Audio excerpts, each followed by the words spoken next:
یک ذوقی بلند داشت بختیار جان وقتی که این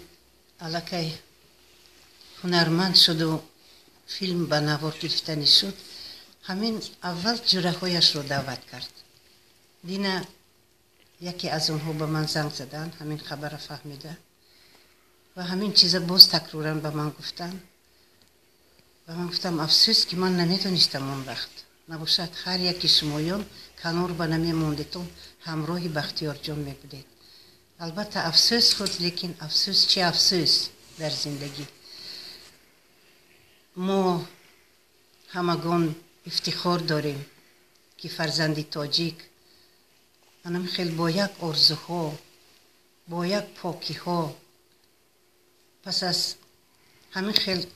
رژیسورهای زبردست تاجیکستان اساسگذار کینو کیمیاگرов طاهر صابرов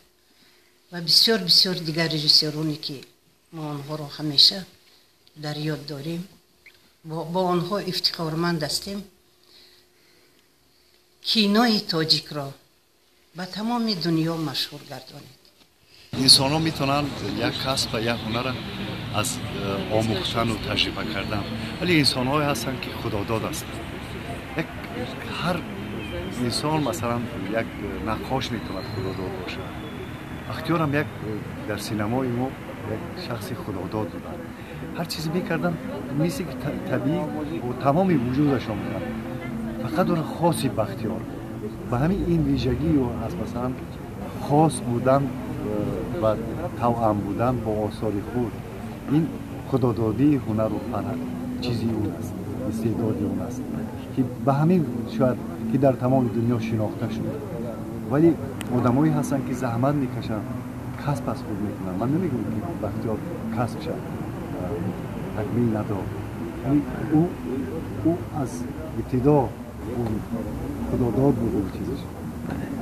یک استعداد فطری داشت در وجودش بود او را خداوند برای همین شاید خلق کرده بود که یک از طریق سینما خودش ایفاده کنه این ویژگی بختیار است خیلی خیلی جوان آمد مثل یک رعد برق مثل یک تودن آمد